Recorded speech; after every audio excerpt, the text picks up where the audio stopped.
Thank you, everybody, for coming here. I'm Mehmood Panjwani,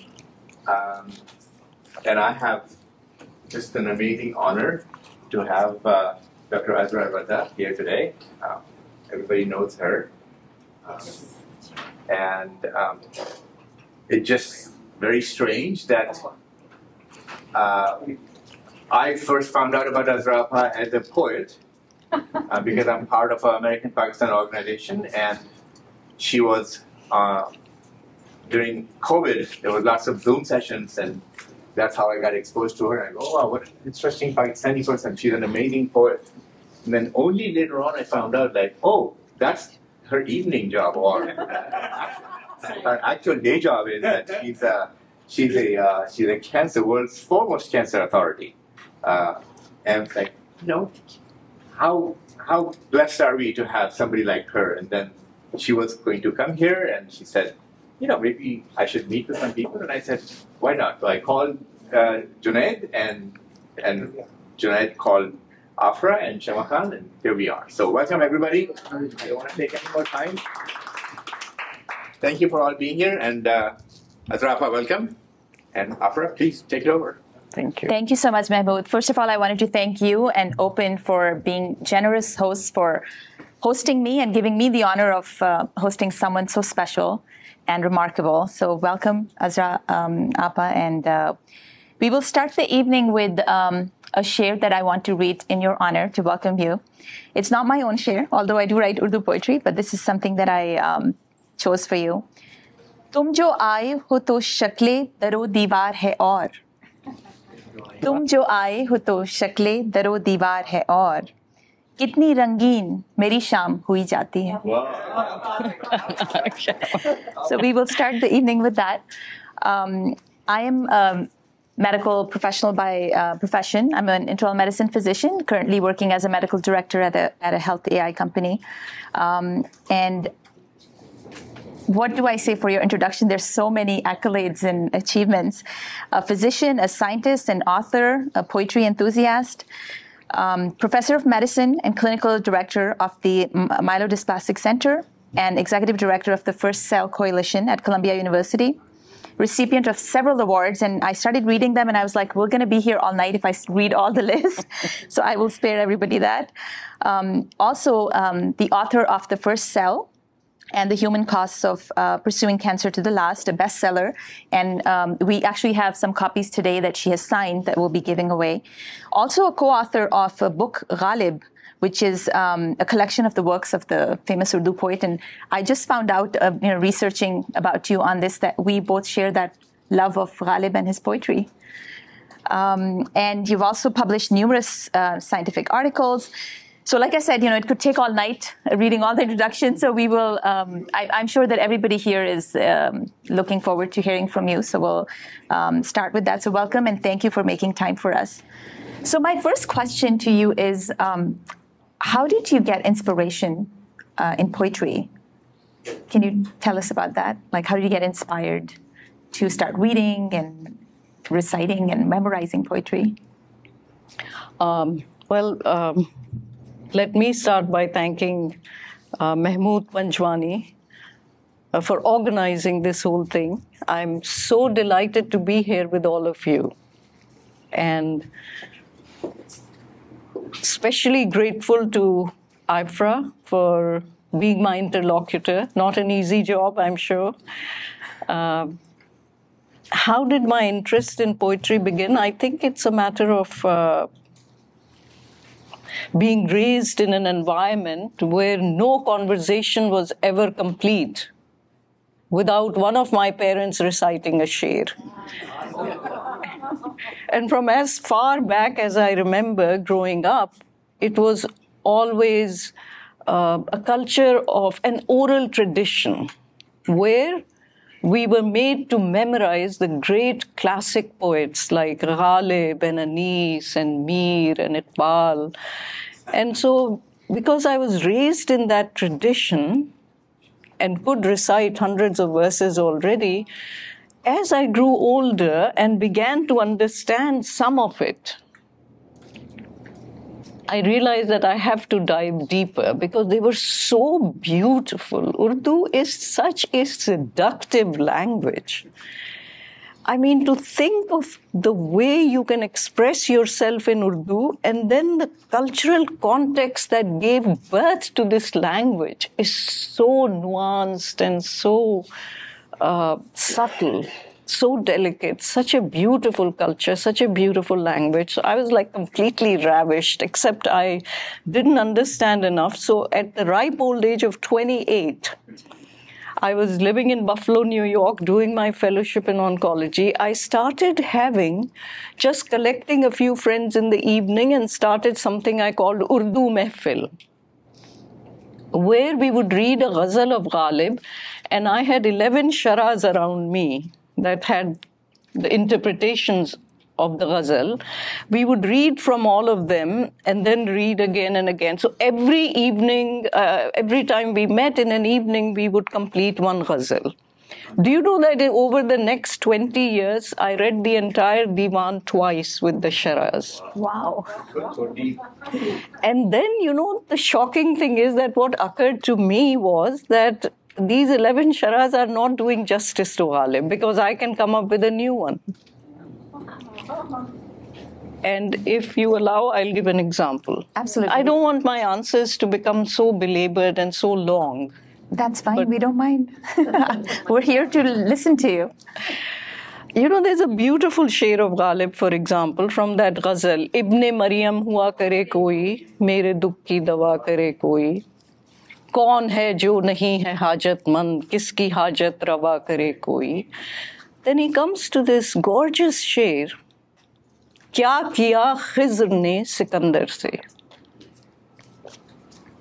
What did Khizr do to Sikandar? So, first of all, what does that mean? There's an apocryphal legend that the prophet Khizr was looking for the elixir of immortality, and he set out on the journey to find this plant, which would make him immortal. On the way, he meets Alexander the Great, and some people say Cyrus the Great. Anyway, he meets Alexander, who was looking for the same thing, so they join forces and start looking. But there's a dark and stormy night, and they get separated. And as a result, Khizr goes and finds the plant and imbibes it and becomes immortal. So when you lose your way, even today, Khizr, our prophet Khizr, is the universal guide. He shows you the way. Agar koi rasta bhool jaye, to Khizr ko yaad karte hain aap. But Ghalib is saying, kya kiya Khizr ne Sikandar se? Which means, look at Khizr. He went, found the thing, imbibed it, and has become immortal. And poor Alexander died at the age of 32. Kya kiya Khizr ne Sikandar se? Look what even a prophet can do to a king. And then the second line is, kya kiya Khizr ne Sikandar se? Ab kise rehnuma kare koi? And in the 11 sharas I read, the meaning that it took out was, you can't depend even on a prophet. They can let you down. So the only person you can depend on is yourself.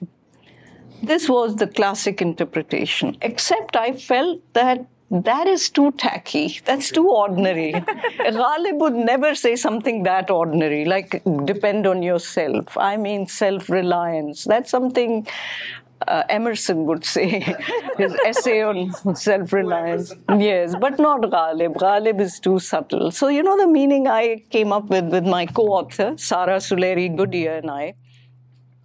And this is why I undertook the interpretation of Ghalib, because I felt that there are many ways of interpreting the same thing. And the way I then find a new meaning in this sher is, kya kiya Khizr ne Sikandar se? Ab kise rehnuma kare koi? In fact, what Ghalib is saying is that the moment you start thinking that you know the answer and become complacent and self-satisfied and reliant on yourself, just remember, look what Khizr did to Alexander. You can be misled the same way. So do not depend even on yourself. Constantly question yourself. In fact, it's the opposite meaning to me of what others had interpreted. It's not that you should depend on yourself. It's when you think you are too satisfied to depend on yourself. Remember, kya kiya Khizr ne Sikandar se? Who the hell are you to depend on yourself? You need guides. You need all the time, you need to keep getting better and better. So as a scientist, and you are one, as a scientist, it's a very important lesson to constantly be skeptical, to question everything, even to yourself. When you think you know the answer, question yourself. And that's why I felt like, okay, a lot of people have interpreted Ghalib, but someone like me who's an oncologist, who's a scientist, who doesn't have the traditional scholarly background in Urdu, yet I'm finding a new meaning in him. So the way we interpreted it is the loss of an internal compass that Ghalib is really cautioning you about. Wow. Thank you. Thank you for that. So I think that brings me to my next question. When we were talking and preparing for this interview, you said something that I thought was a very important topic. What is our role in society as individuals? And how does the poetry that you have read has inspired that, your perspective on that? I think the role and responsibility of every human being is to reduce the suffering of others. That is our role in society. And the way you can do it best is to have empathy, to be able to stand in the shoes of others and imagine what they are going through. Only then can you help them. That means you develop empathy. And to do that, nothing better than poetry.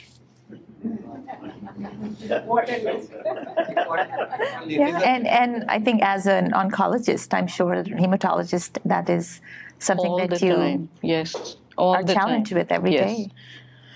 How do you keep going? It must be so hard. Not at all. It's a privilege to be able to help people. I don't find it, hard is a kind of vague word, but in reality, there is so much nobility to observe in people who are actually facing issues of mortality, which is right there in front of them. And to see them react with supreme dignity is a privilege. And to be able to play any role in making that journey easier for them. I can't say it's hard. I'll say that it is an empowering role. So I read somewhere you had mentioned about when you were younger, when you just started your career, you had poetry helped you somewhat in interpreting when you had so many different stories from patients and families, and how did you make sense of all of that? Can you share a little bit about that? Yes. So when I was a younger physician, I was constantly plagued by an anxiety. The anxiety was that here is a patient who has come with, let's say, his wife, his children, and is sitting across from the table with me. And the patient is telling me his story about how this illness came about. But then the wife will say, no, and she'll interrupt and say something. Then the children will say. So the same narrative keeps changing from mouth to mouth. Then from week to month, it's a different story. And then my anxiety was, how do I now transfer what I'm hearing from the patient and the family? How do I accurately reflect it in the patient's chart in such a way that the next doctor who's going to read my note really understands? In other words, narration is a very important part of medicine. And the thing that constantly plagued me was, what am I missing? What am I not hearing? What are they not saying? And so you have to train yourself, like the blind. The blind can hear more hearingly. Their power of hearing increases as they have lost the power of sight. So I'm saying, as a doctor, you need to develop your power of hearing. And then to be able to interpret, record. And so poetry became very helpful, because think, poetry, 2 lines of a ghazal, of a sher, are like the 2 strands of DNA. There is a macrocosm of information that is on those 2 pieces, those 2 strands. Minute strands, they contain whole universes of information. The same way 2 lines of a ghazal, it's a macrocosm inside a microcosm.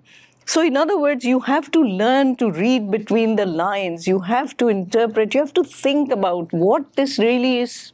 What does the poet really mean? Like the kya kiya Khizr ne Sikandar se. Easy to just go ahead and, but Mir is a beautiful poet who cautions us against this by saying, Sarsari tum jahan se guzre. What a gorgeous word is sarsari, superficial. You have passed through life in a superficial way. Sarsari tum jahan se guzre, varna. Jahan digar tha. Kya baat hai, subhanallah. What a learned audience. Sarsari tum jahan se guzre, varna har ja jahan e digar tha. Every place was a new universe in itself. You just have to open your eyes and look. Reading, let's say, this sher, you think about so many things. And so for me, narrative medicine and poetry became synonymous in a way. That the way you need to train yourself to hear more hearingly is the best way to do it is by reading poetry and interpreting it, and reading Urdu poetry, because I read a lot of English poetry also. And in fact, earlier at Mehmood's office, I recited one of Emily Dickinson's things, which is beautiful. And since we are talking about speaking to patients, let me recite that or another one. Emily Dickinson says, and she was a contemporary of Ghalib, exact same time. They're living oceans apart. Tell all the truth. Her first instruction to you is that when you're talking to, let's say, I'm sitting across the table from a patient who has just been diagnosed with cancer. How do I tell them what they have? How do I tell them what is their prognosis? Well, tell all the truth, she says, but tell it slant. Success in circuit lies. Too bright for our infirm delight, the truth's superb surprise. Like lightning to the children, eased with explanations kind, the truth must dazzle gradually, or every man be blind. Wow. She begins by saying that tell all the truth and ends by saying, Bilkul. So, reading poetry really helps you at every step of the way. It helped me in medicine in so many things.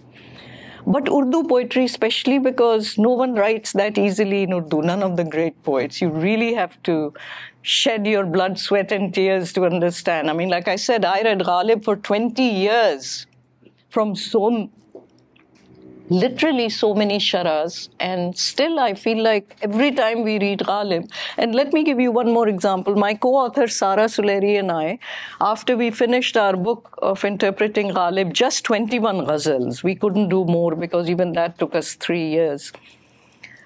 We were invited by the Harvard group to give to submit an essay on translations of Ghalib. What did we do? And we could do more shares. I said to Sara, it's been a few years since we did our book. Let's just pluck a few shares from what we did from different ghazals and not go back and read the way we interpreted it. But let's reinterpret today. So what we did, we picked 11 shares from different sharas. We didn't read our book because, you don't remember exactly what you'd written, though we had a general sense. Can you believe it, guys, that 7 out of those 11 shares, what we came up with this time was completely different. So even we ourselves interpreted the same share in a different way. Amazing. And that's the beauty of Urdu poetry, that there's so many things that you can unearth from it. It's just fabulous. So it's a lifelong journey for me. I love it. I really admired one of the lines in an interview where you said, pay attention to the said and the unsaid. Yes. And like you said, there's so much in between. Yeah. And as a physician, I can totally relate to that, because everything lies in that, when you're taking the history, you can extract so much. I wanted to ask you a little bit about how did you incorporate this love of Urdu in your daughter? Because I feel like as a Pakistani-American parent, as a lot of us in the audience here, it's a challenge to develop that love of poetry in our kids. And I read about how your daughter was memorizing and reciting all these ghazals. And how did you do that? First of all, I'd like to say that she has a love of Urdu poetry, yes, but because she was not raised in that culture, she can't have the context for many of those things. I mean, you can recite a line, "Main to khelungi unhi se hori guiyan." Yes, she can understand that, but the context of "Main to khelungi unhi se," I mean, that whole thing is lost on a kid who's grown up here. So while I did the same thing that right from the time she was little, I had her memorize poetry. And she did it very enthusiastically and happily because it gave us a positive half hour or so every morning where she knew how to please her mother. And her memory is very good, much better than mine. So I had to just read a share a few times and she would recite it. Yes, she can do that. And in fact, this year on Mother's Day, in this May, she, as a hobby, does pottery. So she made a vase for me on Mother's Day. And on the vase, she has inscribed, "वो फिराक और वो विसाल कहाँ, वो शबो रोज़ो माहो साल कहाँ." And then she took it from my book, the translation. Where are those separations, those unions? Where are those days, weeks, months, years? Beautiful. So I can't say that it's the exact same thing as someone who really has the context of the culture, because it's all about the cultural background also. Urdu is just, to me, it's such a beautiful language because of what it is representing, the nuanced culture, the courtly culture. आपको पता है, उर्दू सही खुशखती में लिखने के लिए कातिब के पोरे 6 महीने हलवे में बांधे जाते थे कि पहले उंगलियां नरम हो जाएं कलम पकड़ने के लिए. ये तो हमारा कल्चर है. और ये क्या कल्चर है? I love you too. We can't compare the two.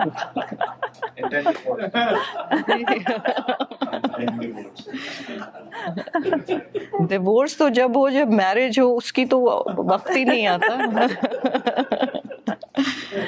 So, yeah, I think, but I must say that because I made her memorize and because she always had a good time doing it with me, when she became an undergrad at Columbia University, she took a course in Urdu for heritage speakers on her own. And learned how to read and write very fluently on her own. So yes, there is some love of it. And of course, now that she's becoming a filmmaker, a lot of her storytelling abilities and script writing has this kind of a background. Yeah. Pakistani girl growing up in New York kind of thing. And then all of this helps her a lot. So I think it was just having a good time with her doing it. And love is infectious in this way. She saw how much the joy that I experience reciting Urdu poetry or and the joy she felt of sudden comprehension when I would explain a sher to her and she suddenly got it. That kind of happiness that comes with, oh, so that's what. Oh. I think it was just my interaction with her was so positive over poetry that I think it got transmitted somewhere. No, I'm sure. I think in her filmmaking, because Urdu is such an expressive language. When I write something and I ask a friend to translate it, it's a challenge because you can't find those words. It doesn't have the same context in any other language as it does in Urdu. So I wanted to move towards your book because I'm really excited about you reading maybe a passage or two for us. Yeah, well, I thought I'll read this one passage. Ooh. Can everyone hear me? Okay. The secret to success in life is relationships. The secret of relationships is trust. The secret of trust is acknowledgement of pure and simple truth. The problem in oncology, as in life, is that truth is rarely pure and never simple. One historic incident that has stayed with me since I first read about it as a teenager growing up in Karachi involves Mr. M.A. Jinnah, the founder of Pakistan. He spoke to a crowd of approximately 10,000 at a public gathering in Agra, India, in the early 1940s, years before the partition of the subcontinent. Probably 500 people in that crowd had a passing knowledge of English, and about 50 of the elite among them understood it well. Trained as a barrister at Lincoln's Inn in London, Mr. Jinnah spoke in chaste English with a British accent for 40 minutes. And only in the last few did he address the commoners through a broken hybrid version of Urdu, Hindi, English. Shockingly enough, the crowd sat mesmerized throughout, despite a complete lack of understanding. When asked afterwards about what captivated them to such a degree, one man's answer was, "Look, it's true that I did not understand a word of what Mr. Jinnah said in English, but I have full trust that whatever he said was for my good."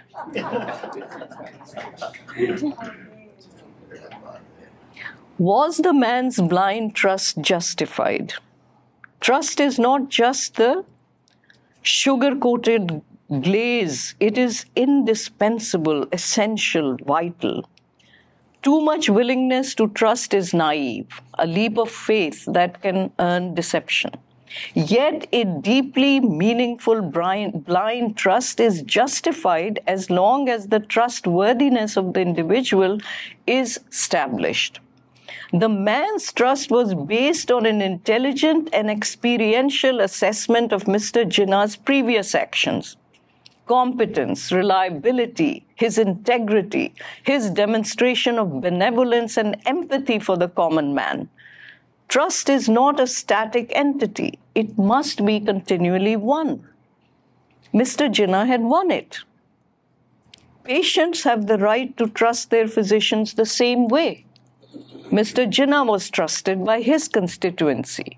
The question I ask is, do we deserve the trust? In 1986, I had gone to Pakistan for a brief visit. One of my elderly female relatives at a family gathering, delighted to see me after several years, asked a curious question. "I don't care how many degrees a doctor has. Even if they are known to cure cancer, if they don't have the reputation of shifa in their hands, I stay miles away from them. What I want to know is if you have been graced with shifa in your hands."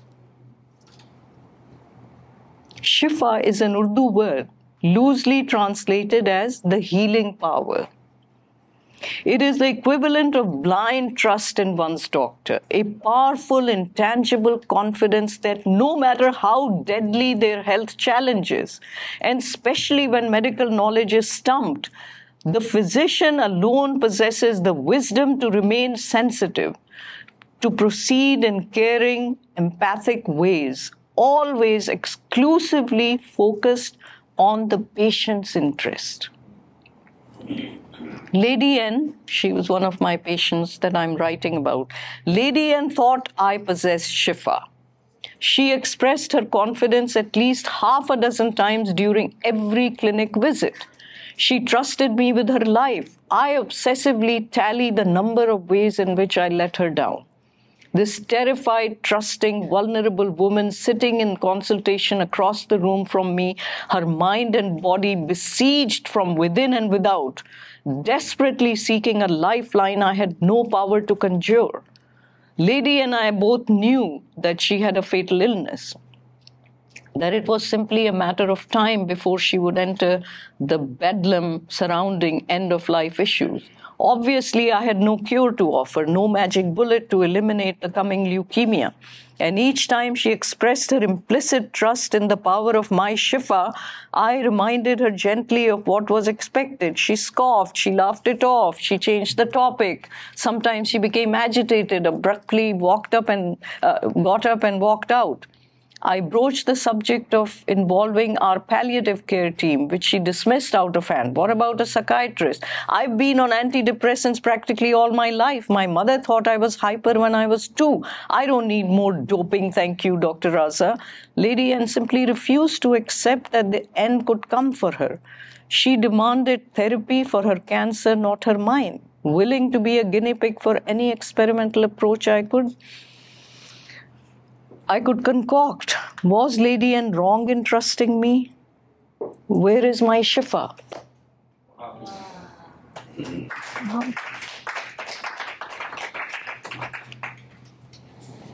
That was beautiful. Thank you. I want to ask more about the book. How did the idea come about, and how did it happen? You won't believe that I wrote this book in 3 months. But my nephew Asad said to me, Achi, you have been writing this book for 30 years. You just downloaded it in 3 months. Yeah. And it's true that all the patient experiences I've had, I couldn't have written this book when I was 30 years old, not because I have made some grand discoveries, but because of the experience of walking thousands of patients during their terminal illnesses, taking care of them for years and years. And that's the kind of thing which brings you a know-how that nothing else can. And yet I was not able to convey to the people that the only way to really cure this deadly disease, cancer, is not to try and chase down once the disease has become end stage, but try to find it early. I mean, it makes total sense, doesn't it? Anytime we diagnose cancer on someone, the only good news we can give them is, oh, it's diagnosed early, it's in early stage. Well, then why don't we find it in an early stage? And stage 1 is not early enough, because even for stage 1, you need slash, poison, or burn.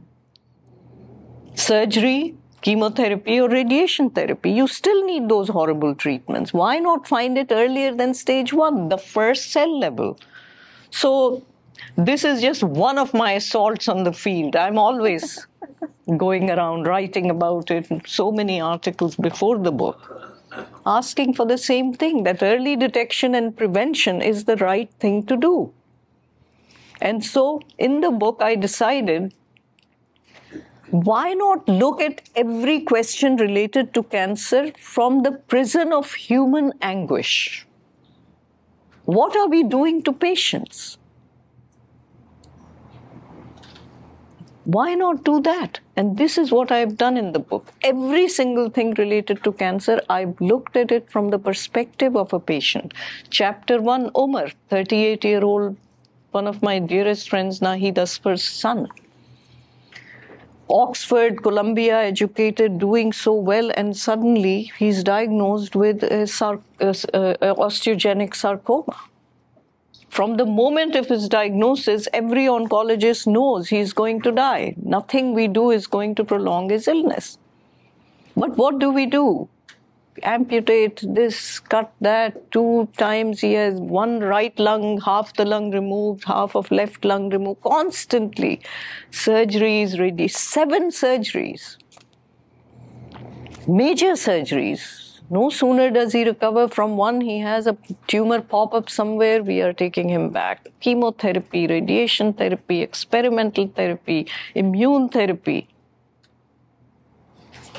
All of these things, what is going on? Why? So this is why I wrote the book. This was the inspiration to me always is the patient. What are we doing with the patient and how can we do better? Is there any Urdu piece that's your favorite? It could be Ghalib, it could be another one that you would not mind reciting for us. Meaning? Any Urdu poetry like ghazal that you can recite? I think let's open it to the audience. Maybe they want to hear something from me. Maybe we'll take Then I can do that. requests. Talk about Ghalib. Ghalib wanted to give his entire divan on one share. जी मोमिन तुम मेरे पास होते हो गोया जब कोई दूसरा नहीं होता. Would you take a shot at that one? Ji Could you, whatever's coming to your mind right now, could you, आप इसे शरा करें. चलें, and I'll do a moment share for you. You know, once मोमिन की एक और शेर है बहुत खूबसूरत. You know that ग़ज़ल, तू कहाँ जाएगी कुछ अपना ठिकाना कर ले, हम तो कल ख्वाब अदम में शबे हिजरा होंगे, फिर बहार आई वही दश्त नवर्दी होगी, फिर वही पाँव वही खारे मुगीला होंगे. Then he comes to this Makta which is उम्र सारी तो कटी इश्क़ बुता में मोमिन. उम्र सारी तो कटी इश्क़ बुता में मोमिन, आखिरी वक्त में क्या खाक मुसलमान होंगे. So I read this ghazal in front of my father who was from Lucknow. He said, हाँ अच्छा है लेकिन दिल्ली की ज़बान में है. I said, what do you mean? He said, भाई इसी मायने को हमारे उस्ताद बेखुद लखनवी ने लखनऊ की ज़बान में लिखा है. जी इरशाद. बेखुद मोहानी, same meaning. मोमिन शेर is उम्र सारी तो कटी इश्क़ बुता में मोमिन, आखिरी वक्त में क्या खाक मुसलमान होंगे. बेखुद मोहानी, मरते मरते भी कहा ये मेरे काफिर दिल ने. अब काफिर मिस्र ऊला में आ गया तो मिस्र सानी में मुसलमान आना जरूरी है. मरते मरते भी कहा ये मेरे काफिर दिल ने, आज की और सही कल से मुसलमान होंगे.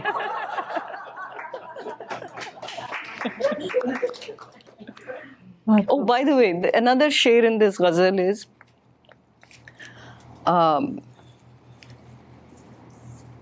फिर बहार आई वही दश्त नवर्दी होगी. यानी बहार आई है, हम फिर Bahar means, you know, the spring is here, which means the lovers should be meeting. Instead, my beloved I cannot reach. So, you know, वो जुनून का आलम पागलों की तरह भागते फिरेंगे हम. फिर बहार आई वही दश्त नवर्दी होगी, फिर वही पाँव वही खारे मुगीला होंगे. So, खार means of course कांटे, that's easy. मुगीला, I wasn't sure the meaning of मुगीला. When you look it up, कि बबूल के कांटे जो बहुत तेज होते हैं. बबूल एक दरख्त है, इंडिया में बहुत होता है. तो उर्दू की एक प्रोफेसर हमारे पास ठहरी में थी न्यूयॉर्क में, तो आई आस्क्ड हर कि इसका क्या मतलब है. उन्होंने कहा हाँ इसका मतलब यही है कि बहुत तेज कांटे बबूल के. I wasn't satisfied, and this is the beauty. I could just call up my dad in Pakistan. I called up my father in Karachi and I said कि इसका मतलब क्या है, मुगीला क्यों कहा है बबूल के कांटों को. My father instantly said हाँ मुगीला निकला है गूल से. एक ज़माने में ये ख्याल था कि भूत परीत के चुड़ैलों परियों भूतों के गोल आके बबूल के दरख्त पे बैठते थे. तो उससे मुगीला, गूल से मुगीला निकला है कि मतलब वो दरख्त जिस पे वो गोल आके बैठते हैं, जिसके कांटे बहुत तेज होते हैं, खारे मुगीला. You see how the etymology of the word, the whole entire context and background, I mean, that's the kind of education my dad had. उनको आप इस शेर से नहीं impress कर सकते थे मोमिन के की गजल से, because he would say, नहीं, ये तो दिल्ली की ज़बान है ये. एक और. Sure.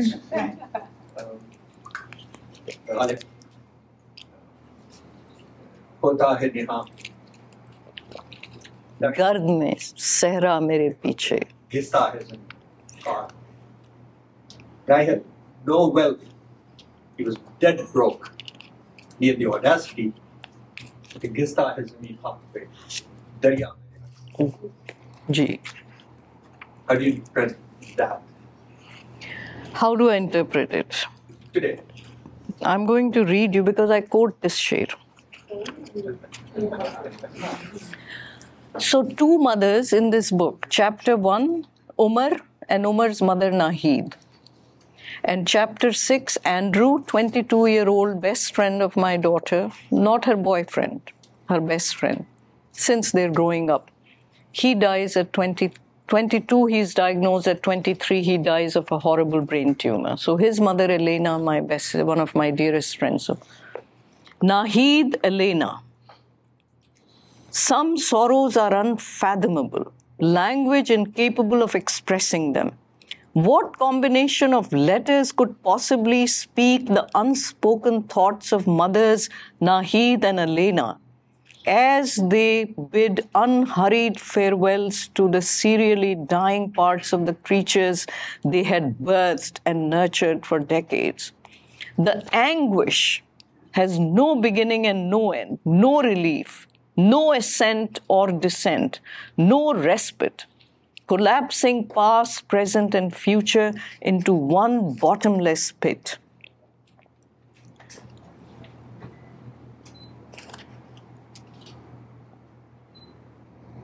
I don't want to read the whole thing, but one spark of pain in the hearts of these mothers eclipses the glory of the sun. Dust raised by their agitation conceals deserts, their tears forcing a river to recede, dragging its forehead obsessively in front of their grief. होता है नेहा गर्द में सहरा मेरे पीछे और घिसता है जबी खाक पे दरिया मेरे आगे. Next to me, the wilderness is shamed into hiding in dust. The servile river grovels in the dust before me. So I compare this to the anguish of a mother who has lost a young son. Ghista hai jabi khak pe dariya.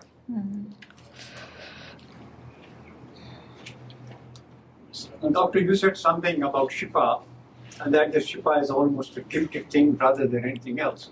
And I totally and 200% agree with you. I've had experience that a couple of years ago, my wife was very sick, cirrhosis, liver cirrhosis, okay? And we had given up. The doctors in Pakistan told me that she's got 60 days to live, do what you like. My children were here and they cried, Baba, you've got to bring them here, we'll do something. And of all the things, and we brought her here, there's one doctor, a great doctor whom I've admired for a long time now, Dr. Azra, sitting right here. Okay, he took her case. He was in Saudi Arabia at that time, and when he came to San Francisco here, he took this case, and then when I talked to him, he said, don't worry, we'll do something about it, it should be all right. And that's his trip that he did. Now, I'm talking of 10, 15 years ago, and there she's sitting. Wow. MashaAllah. He's still looking after her. That's the beauty of Shifa, which God gives. Nobody else does. Nobody. You know? Beautiful. Another doctor's given up. He's already said maximum 60 days. And here he is in a couple of years, 10, 15 years ago. Beautiful story. Mubarak. Beautiful. Okay. Wonderful. Do you have So I don't have a question. I think we're not in the Q&A session, but it seems like it's Yeah, I think this is Q&A. yeah. So I don't have a question. These are two comments that I would Please like speak to up so that speak up. Yeah. Read mic. Okay, I'll Just- speak up. Yes. So I don't have a question, Dr. Raza, but I just have a few comments. So first of all, I would like to touch upon the topic of, or the concept of empathy that you touched upon. And stating that in the words of Khalif, रगों में दौड़ते फिरने के हम नहीं कायल रगों में दौड़ते फिरने के हम नहीं कायल जो आँख से न टपका वो नहीं क्या It really takes the next step to feel somebody's pain and to put yourself in their shoes. Very well said. The second comment I have is about your the passage that you read from your book about trust, and it was just beautifully written. My take or my humble 2 cents or comment rather on that is that I think trust is intertwined with reliance, and when trust and reliance are both present, that's when trust takes the form of blind trust. So that's just a quick thing that I want. Beautiful. And the last thing I would like to comment on is on sorrow, because we've read the last chapter. I feel like that sorrow plays such a deep role, such an integral role in poetry. Like, for instance, Khalif, his poetry is very well, a lot of it is constructed around the sorrow, around fall of Dhaka, because he took it to heart. And other parts of the poetry are either for the love or the sorrow to meet the divine and to search for the eternal divinity. Sometimes it's for worldly love, but most of the time it's for the urge to go back and then get united with the divine. Just wanted to share those thoughts. And if you have anything to add, please do so. Thank you so much. I think all your thoughts are spot on. Fast, that was fast. You I think fast. Out of Delhi? Yeah. Okay. Yes. I had looked up a YouTube video of yours before, and during your talk. Oh, my name is Raza. Salam. And you had said that the Urdu we speak today is actually not due to Mir or Alim, it's actually Udwanese.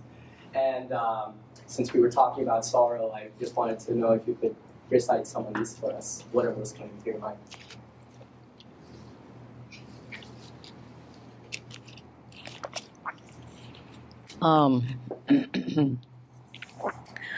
My problem in reciting Anis is I'll start crying. It's very hard to control myself. But you know, because Raza, you've asked such a nice question. Shibli Nomani compares Anis and the Bir. And he gave one sher in comparison where he says, hands down, Anis is absolutely. He wins way too easily. So I'll just recite that one sher for you because I know I won't break down with that probably. So it's the the historical account is that after the Imam has pushed the forces on Roze Ashur and is now resting for a few minutes because the enemy retreated. Yazid's forces retreated. So he's just resting for a few minutes. And a passerby says, what is going on? He asks Hussein, what is going on? And so he just says, this is Yazid's forces and they're here for the Ale Muhammad. Peace be upon him. So the man says, but then who are you? And the way Shibli says that the Bir introduces something like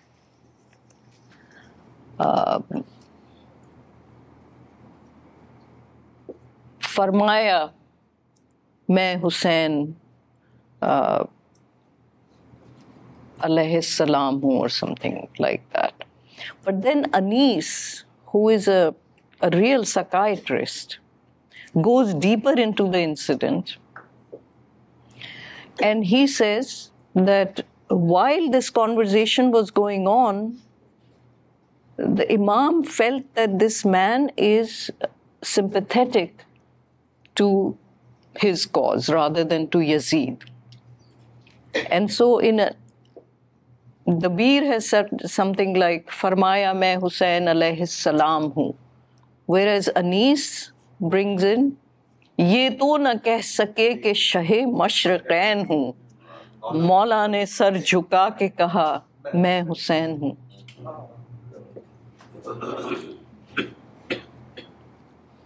What a beautiful way of... Ye to na, because Shahe Mashriqain was a title given to Hussain by his grandfather. Nobody knows why, but he's called Shahe Mashriqain. Ye to na keh sake ke Shahe Mashriqain hu, Maula ne sar jhuka ke kaha, main Hussain hu. And here's the Bir for you. The Bir's language, so beautiful. Naqasho naqsh katibo khat baniyo bana. Budo nabut zato sifat hastiyo fana. Adam malak zameen o falak gardo kimia. Dunya o di hudus o qidam banda o khuda. अब और क्या ला सकते हैं आप? दुनिया ओ दी हुदूस ओ क़दम बंद ओ खुदा सब शाहिदे कमाले शहे मशरक़ैन हैं. Shahid is a witness. On Roze Ashur, all of these things that I just mentioned are a witness to what has happened. You know, the last words that have been recorded on Roze Ashur that Imam Hussain said are, Maine apna wada pura kiya, tu apna wada pura kar. In a way, he's in conversation with his God. And so people have often wondered, what is that conversation? And the Bir's interpretation is, this is the conversation. Sab shahide kamale shahe mashriqain hain, jab tak khuda ka mulk hai, Malik Hussain hai. This is the Bir. Yes. So, two questions. What, because we are in Silicon Valley, I'm really interested. How did you find your co-author? How was that journey? Did she, because she wrote the book. She's my best friend. Selling the idea, like getting her as interested in your interest. How was that journey? Because we struggle with this here, how to build teams, how to get people to fall in line with your passion. How was that journey? That's a very good question, because I had been wanting to do this book myself, but I felt like I needed... So Sara Suleri was Zede Suleri's daughter, was a dear friend, and when I met her, I said that she's half Welsh and half Pakistani. So, and professor of English at Yale. So her sensibility is a Western sensibility, because she grew up, her childhood was all in Wales. But then she spent time in Lahore. So her sensibility is both Western, but then steeped in, because she's very insightful, of course. She's, of all the people I've ever met in my life, and I had no Nobel laureates and all kinds of amazing people here, I have never met. Sara is here, and the rest of us are down here. Wow. She died just a year ago. But that intellect comes once in centuries. The kind of, she got it, she gets it. And she really, so I knew that inki Urdu to thodi bareek hai.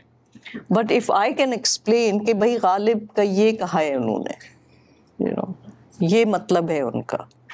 And now, then we would start talking about, but really what is he really saying? And then she would bring her Western sensibility, and because I'm steeped in the Lucknow, Aligarh culture, I would be able to know this is not what he's saying, this is the context.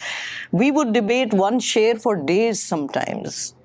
And then, in the end, she would sit back and say, okay, Azra, now let me put this into difficult English. And so, Epistemologies of Elegance, the book we wrote, is so in such difficult English that my friends complain, now we have to look up every word you guys have written. We were supposed to be reading the interpretation. But the depth of meaning in Ghalib is something that only she could do with me. And so I think the partnership was very good because we complemented each other. And people was together? Yeah. Yeah, no. So I was at University of Massachusetts at the time, and she was at Yale, New Haven. So it was a short distance. And her husband, Austin Goodyear, died. So she had, taken some time off. So she spent the sabbatical mostly living with me. And that's when we did the book, day and night, literally. That every spare moment I had, that's what we did. And this is why we could only do 21 ghazals in basically 2 years. Good use of 2 years. Khushwant Singh was sent our book for review, Ghalib Epistemologies of Elegance. He said, well, 2 ladies from Pakistan have written a book on Ghalib. The name Epistemologies of Elegance, I didn't know the meaning of epistemology. So I went and looked it up. It gave me heartburn. But they have done a satisfactory job. Then one follow-up to this is, actually some of my students remarked upon this, and I had never noticed this, and I don't know a lot about Ghalib. Was this... they found shades, and they managed to, even though they were different eras, they thought that there was a lot of Oscar Wilde about Ghalib, the wit of Ghalib, and the utter lack of self-pity that we see in most of his work. And we just discussed the shade. What is your finding? Is that accurate? Does that? Yes, completely accurate. Being absolutely broke, as he mentioned, but still having this unbelievable... Always. And so insightful. I'm a huge Wilde fan. In fact, when my daughter was 8, I had made her memorize the entire Ballad of Reading Jail, which is a beautiful thing. And I took her to Reading just to show her the cellar and everything. Let me give you one line which will prove to you that what your students and the young people are saying is very true. The refrain of the Ballad of Reading Jail is, all men kill the things they love. And he wrote it while he was in jail. So his boyfriend, Lord Alfred Douglas, Bosie, after he came out of jail, asked him, what did you mean by saying all men kill the things they love? What does that mean? And first, Wilde tried to just diss him and not answer, but Bosie persisted. What does it mean, all men kill the things they love? The answer he gave is so beautiful. Wilde said, look, when we meet someone, we make an impression of the person immediately in our minds. When we meet them again and again, they don't meet that exact impression we had. Now, instead of changing our impression, we try to change the person. That's how you kill them. What a gorgeous line. All men kill the things. I mean, the 2 people who are madly in love get married 10 years later, they can't stand each other. Why? Because they are not adjusting, not changing their impression. Rather, they are trying to change the other person constantly. Yeah. And so I think all great writers, in a way, have the same kinds of insights, but what Wilde and Ghalib shared was this levity, this lightness, this sense of joy in everything. I think Mehmood has something to say. Yes, please. सबसे पहले आपको support करती हूँ बहुत बहुत शुक्रिया आपका इस महफिल को सजाने का और इसमें 4 चांद लगाने का तो आपने Thank you. मौजू जुड़े शायरी और फिर मैं उसके हवाले से कमेंट करना चाह रही थी कि हम लोग अमेरिका में हैं यहाँ पे जब कोई बीमार होता है तो वही बात होती है कि अपना कल्चर भी याद आता है लेकिन आपने जो भी बयान किया कि आपके पेशेंट्स आते हैं और आपको एम्पैथी भी होती है और आप शायरी की तरफ मुलविस हो गई आपने सहारा लिया आप सोचते हैं कि यहाँ पे तो पाकिस्तानी या मुस्लिम पेशेंट्स हैं उनके लिए क्या ये थेरेपी सही रहेगी कि जैसे अमेरिकन सिस्टम में है कि आप सपोर्ट ग्रुप में जाते हैं कैंसर अगर किसी को हो जाते हैं सपोर्ट उसमें भी इसी किस्म की चीज़ें बताई जाती हैं कि आप पोइट्री ले लें, आप जर्नल लिखें, आप जाके थोड़ा सा आर्ट्स की तरफ जाएं, अपने दिमाग को थोड़ा सा मसरूफ कर दें बीमारी से निकलें। आपको लगता है कि आप जो पोइट्री की बात करें, स्पेशली खास उर्दू पोइट्री की, ये कोई ऐसा तरीका हो सकता है कि अपने उर्दू स्पीकिंग पेशेंट्स के लिए एक प्रोग्राम हो जाए इस तरह करके की जाए? I just want to share that because मैंने 11 साल अपने हस्बैंड की केयर की है oncology, so there was one thing positive attitude towards that. The other thing is अगर आप पोइट्री की तरफ माइल हो जाएगा, अपना जो भी टाइम गुजरता है कीमोथेरेपी, सर्जरी, हीलिंग की तरफ थोड़ी बहुत ज़हनी होती है वजह, शिफा तो होती है, मगर जो हम लोग देखते हैं आजकल के मस्जिद से मस्जिद की तरफ हो जाते हैं, तो ये उर्दू बीच में आ जाते हैं। मुझे लगता है कि ये भी होनी चाहिए बीच में, खाली मस्जिद में बैठ के तिलावत और इबादत के अलावा थोड़ा सा ज़हन इस तरफ। जी नहीं, बिल्कुल क्या राय है? बिल्कुल आपसे I completely agree with you that definitely. You see, I'm dealing with people who have, let's say, 3 months to live. We know that, or 6 months to live. Miraculously, every now and then there is an anecdote, like you just, beautiful anecdote. But generally, doctors make a right guess that, okay, beyond a year, this person won't live. 90% chances. At that time, most young oncologists especially would become very anxious because they take it as a personal failure. And my thing is that that's the time when you really have to step in to help the patient. Why? Because, you see, when there is hope, you can think and plan for years ahead. But when there is no hope, then the here and now becomes very important. Yeah, very right. Everything you do, every gesture you make, every relationship you have suddenly acquires an aggravated importance. And that's where you have to, my conversations with my patients are, not everyone is as seduced by poetry as you and I, for example. Everyone in this room is here because you love Urdu poetry and poetry of some sort or the other. But 99.9% people in this deeply unpoetic culture don't care about poetry. But the important thing you know from poetry is that you can help them make every moment more precious and livable and celebrating life instead of worrying about death. So I think that's a universal kind of thing that can be applied to whether the person is coming from a cultural background that's Pakistani or that is from Fargo, North Dakota. The same things are, human values are the same. But let me end by quoting a Mir sher. Kya ghazab ka sher hai. I love this sher. He says, "Dair se utھ ke Kaabe aaya Mir." There is temple where you are, praying to idols.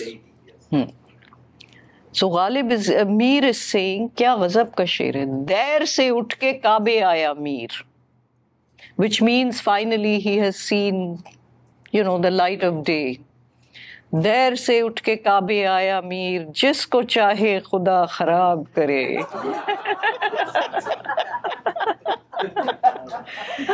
Meaning, what is he really saying? कि देर से उठ के काबे आया मीर, जिसको चाहे खुदा खराब करे. What he is saying is, आशिकी से मिलेगा ए जाहिद. हमारे यहाँ जाहिद, नासे, मुल्ला, इन सबको बहुत डांट पड़ती है उर्दू में. आशिकी से मिलेगा है जाहिद, बंदगी से खुदा नहीं मिलता. This is exactly what he is saying. Aashiqui is the main thing. लेकिन उसके साथ साथ ये भी है कि आशिकी में आपको क्या करना पड़ता है. ओहो, सब कुछ देना पड़ता है. होती नहीं है यूं ही अदा ये नमाज इश्क. होती नहीं है यूं ही अदा ये नमाज इश्क, यहाँ शर्त है कि अपने लहू से वुजू करो. This is what you have to get. जुरत ना हो दिल में तो मोहब्बत नहीं मिलती. You need courage to love. इतना आसान नहीं है मजनू बनना. और do we have 2 minutes? I want to say one anecdote. We have 15 I was 20 just minutes. talking to Raja Saab of Mehmoodabad. He told me an anecdote just recently कि लखनऊ में 1920s की बात है. एक साहब थे, young man who saw a girl passing and fell in love with her. अब वो रोज कॉलेज जाती थी, वहां से ये खड़े होके उसे देखते थे. एंड देन इन्होंने क्या करना शुरू किया, जब वो गुजरती थी उस पे एक कंकर फेंक देते थे. एक दिन उसने मुड़ के कह दिया, और अगर लग जाता. हो. उस दिन से ये पागल हो गए. लेकिन within days that girl got married और उसने गुजरना छोड़ दिया. तो अब ये गलियों गलियों बस ये कहते फिरते थे, और अगर लग जाता, और अगर लग जाता. तो one of her friends one day said to her कि भाई एक आदमी है पागल, वो इस तरह फिरता है, ये कहता हुआ. She said, अच्छा तुम मुझे दिखा सकती हो वो कौन है? उसने कहा हाँ, यहाँ से गुजरेगा, मेरे घर आ जाना. वो गई देखने. When she saw out of the window, she saw the same man going and saying, और अगर लग जाता, और अगर लग जाता. Seeing him and hearing that, she fell and died. तो अब राजा साहब asked me the question. He said, ये बताइए कि सच्चा आशिक वो था जो पागल हो गया या ये जो मर गई? जुरत ना हो दिल में तो मोहब्बत नहीं मिलती, खैरात में इतनी बड़ी दौलत नहीं मिलती.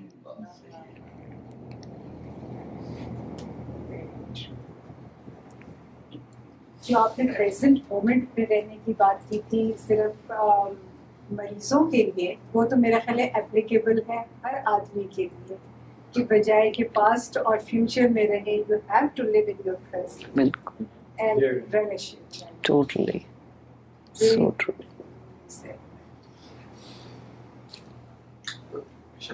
If your comment regarding poetry of Iqbal, that would be great. Oh God, I love Iqbal. नज़ारे को तो जुम्बिशे मिजगां भी बार है. Oh God. For Mehdi, the word mishgan. Nazare ko to jumbishe mishgan. When your eyesight is locked with your object of desire, then even the blinking of an eyelid is annoying. Nazare ko to jumbishe mishgan bhi baar hai. Nargis ki aankh se tujhe dekha kare koi. Nargis ki aankh. Nargis is a flower that has exactly like an eye, but it never blinks. Nargis ki aankh se tujhe dekha kare koi, meaning it has to be an unblinking eye. Yes. आपका शायरी पे इतना मशहूर है, आपने you touched upon Western sensibility.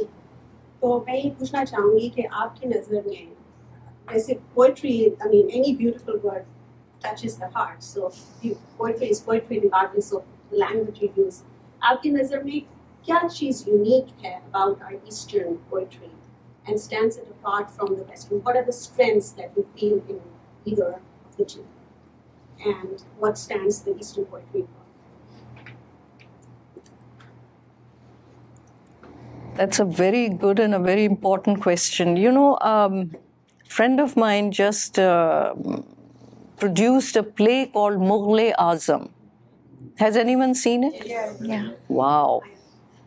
Isn't that an amazing play? Stunning. What a great job he did. Excellent. Feroz Khan, dear friend of mine. उसकी खातिर हम देखने गए. वैसे तो I thought कि nothing can be better than the film, but the play is so good. कमाल अमरूवी के dialogues तो खैर वही हैं, but amazing play. But what I saw was they were like 4 Pakistanis and 10,000 Indians, Hindus mostly. And yet they were so beautifully moved by this whole love story. And I mean, think of all the Hindu-Muslim tensions going on in India. Nobody could guess at all that there is any tension between Hindu-Muslims in that room, the way they were appreciating the culture. And it occurred to me at that moment, a question I had been asking my parents before, that we have so many legendary lovers in our culture. Sasi Pannu hai, Shiri Farhad, Laila Majnu, Soni Mahiwal. कौन कितने legends आप कर सकते हैं? हीर रांझा. हीर Ranjha, exactly. कोई Hindu legend नहीं है. No legendary love. But that doesn't mean that they don't have the love, they don't feel it. It's just that they haven't written about it because it's just not in their cultural background. So people have different ways of expressing. And you can't compare one to the other. That is a religious story. Sorry to say, it is not a real thing. Do you want to say something? I was just going to add, Dr. Raza, would you comment on the inflow of Sufism in the poetry of Iqbal and Orghani? Yes, of course. But I just want to finish my thought for you. So the idea is I'm not saying that they have any different feelings than us. No. But their expression is more in classical music, for example. Unka kya kamal hai? You can't question that. लेकिन हमारा उसमें नहीं, हमारा गजल में है. So everyone has their way of expressing their cultural traditions. And so to me, because I'm seeped in the Urdu background and I appreciate it more, I'm sure that there are greater poetry traditions in other languages. I just don't know them. So I wouldn't want to say what is special about our culture. Our poetry. I say what's special about Urdu poetry is the kind of themes that we have addressed, that our poets have addressed, are the same themes that every great writer exists. Number one, the Asrar-e-Azal. Why are we here? Who are we? Who created us? Where are we going? What does life mean? These are the existential angst type of questions that every great writer or thinker is addressing. And this is what has been done so beautifully in our poetry. I mean, honestly, I read a lot of English poetry and I love it and I have memorized tons of things. The entire 33rd canto from Dante's Paradiso I can recite. Yet I don't have that cultural background. My cultural background is sabzo gul kahan se aaye hain, abr kya cheez hai, hawa kya hai. I mean, just to be asking these questions. So I feel we are so lucky to be born in this tradition. We are so privileged, so fortunate. मगर वही problem है, सरसरी तुम जहान से गुजरे, वरना हर जा जहाने दीगर था. Well, I have to answer your question about the Sufi idea. I think one of Amir Khusro's things should answer this Sufi idea. The whole concept of the Sufi tradition is welcome affliction. Suffering is very much a part of our being, and suffering is fine, especially if you are doing it for love. That is the Sufi tradition. Ishq or husn, that's our tradition of Sufi culture. And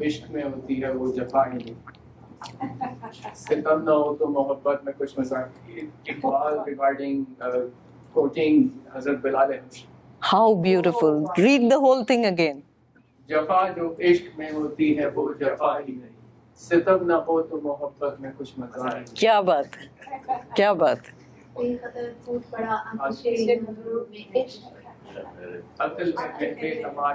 क्या बात है, शाबाश, beautiful शेर. फरमूदा कासिद से सुबह गाम अमल, अकल समझी नहीं मानिए पैगाम. कर्म तो वो एक और से है How beautiful. मैं उनकी नजरें करम पाएगा Wow, wow, wow. Shabash. We can take 2 more questions. Bilal, you had I'm from Dow Medical College, so you're one of our famous alumni.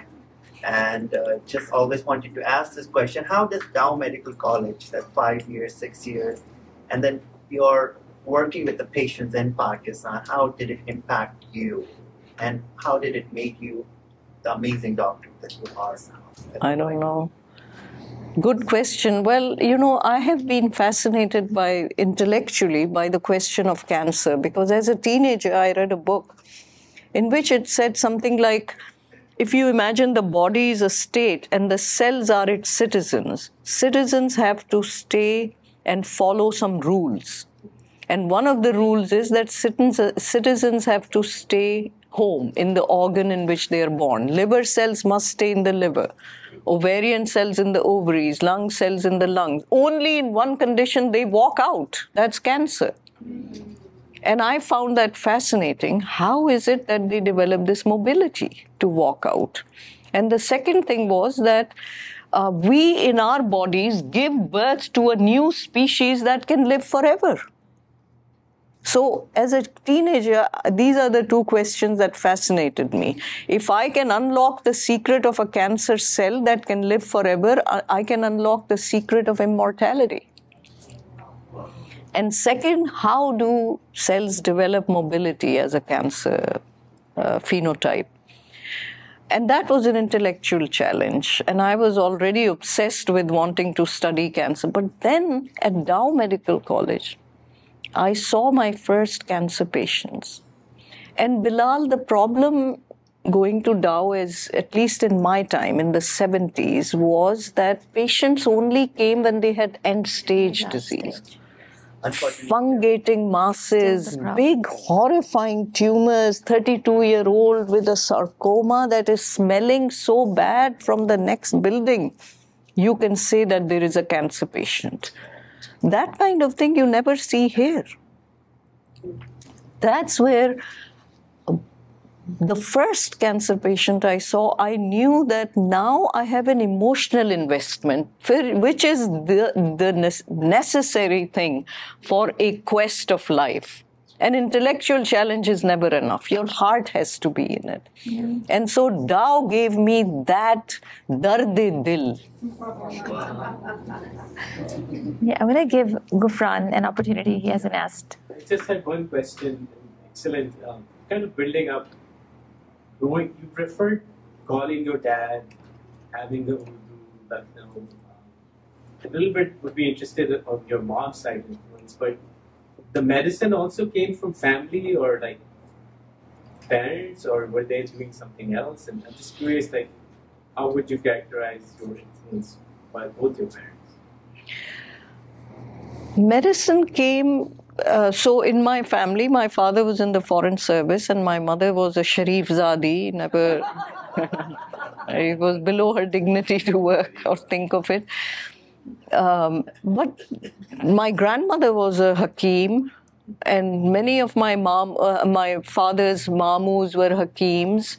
So, and my mother's sister went into Tibbiya college and studied Hikmat.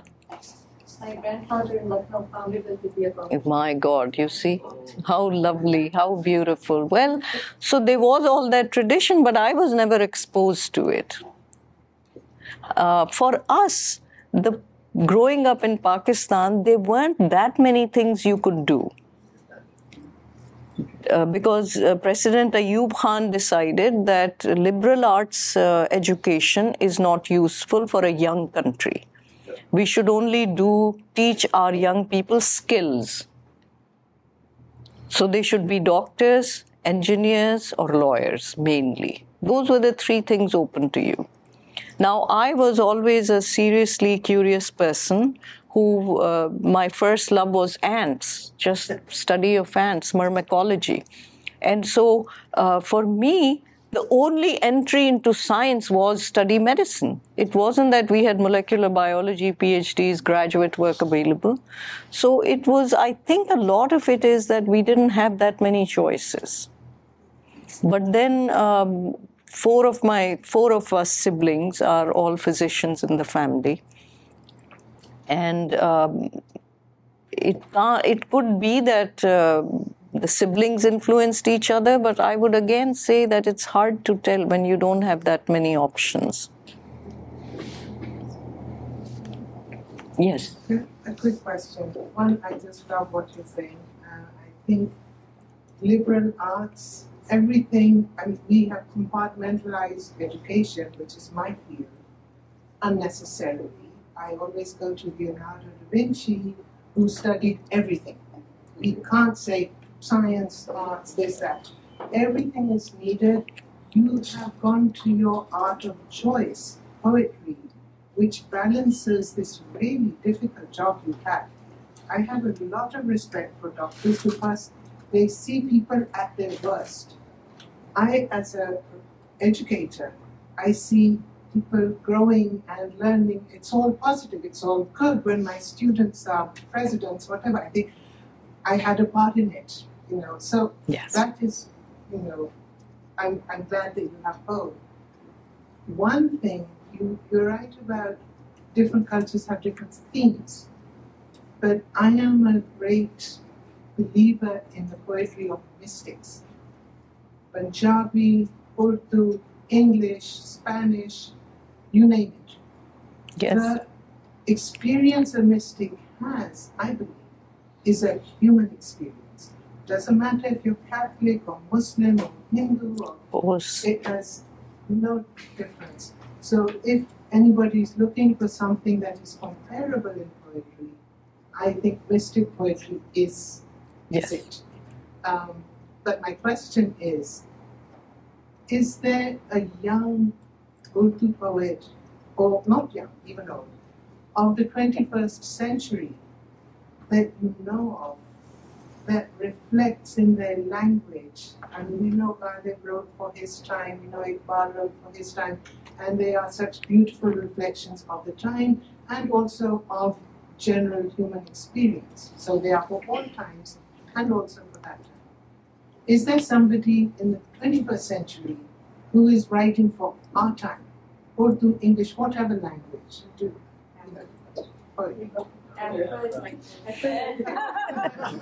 Go ahead, answer.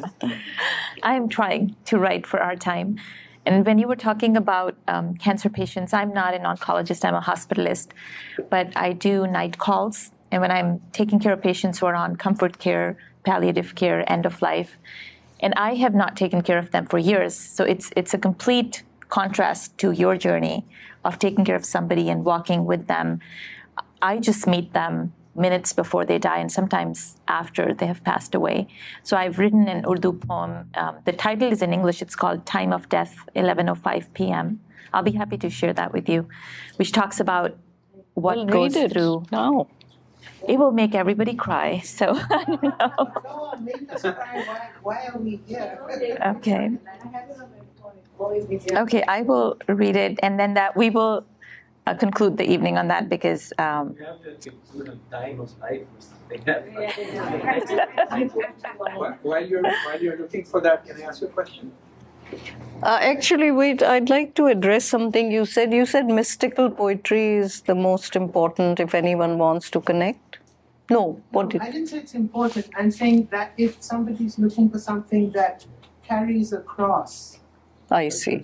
Cultures, like we talk about sort of the romance of Urdu poetry, but mystical poetry seems to cross all boundaries. There's nothing, you know. That's what I don't agree with. I think it's erotic poetry that crosses the boundaries too. The love that you feel for another individual is just as deep and as universal.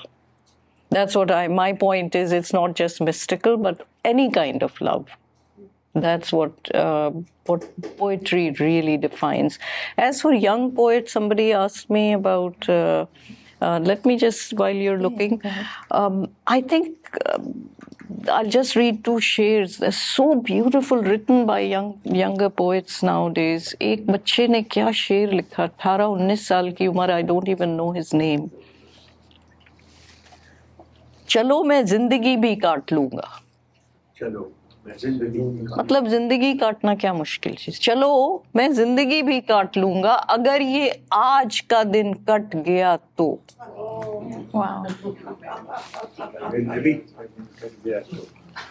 चलो मैं जिंदगी भी काट लूंगा अगर ये आज का दिन कट गया तो।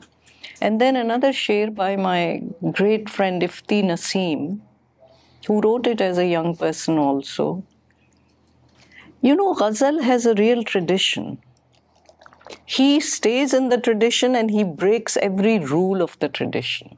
He brings in a submarine into a ghazal. Submarine.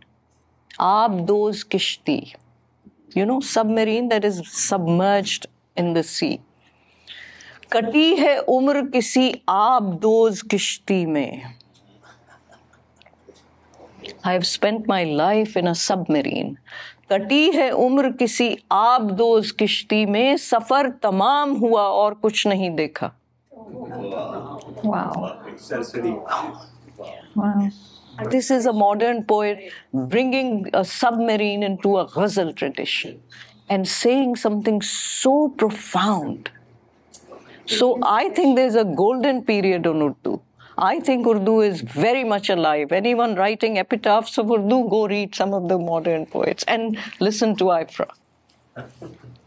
So this poem I wrote after spending several night calls pronouncing patients when they expire.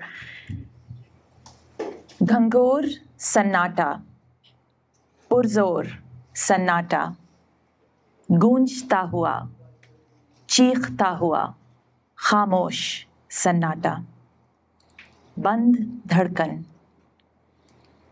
बेहिस रूह, दो हैरान आंखें, जर्द परेशान आंखें और मैं, सांस लेती हुई, तेजी से दौड़ती हुई, एक मेरी धड़कन और एक मौत. रात के पिछले पहर में, उस तारीक कमरे में, मुझसे कुछ पूछती हुई, वो सर्द घड़ी, वक्त की भीख मांगती हुई, वो हैरान आंखें, मेरी रूह को चीरती हुई, वो गुमनाम आंखें, अलविदा कहती हुई, थकन से चूर, जिंदगी से हारती हुई, वो मायूस घड़ी और मैं, अपने वाइट कोट को ढाल बनाए, जज्बात की लौ दिल में दबाए, माजी के जख्मों पर मरहम लगाए, कमरे से निकलते मेरे लर्ज़ां कदम और मैं, और फिर उस अनजान मुसाफिर के अफसानाए हयात पर तकमील की मोहर लगाते हुए, कागज़ पर दस्तखत करते हुए मेरे कांपते हाथ, और फिर बज़ाहिर बेनियाजी से पलटकर नर्स से ये कहकर जाती हुई मैं, टाइम ऑफ डेथ 11:05 PM. वाह, बहुत खूब, शाबाश. Thank you.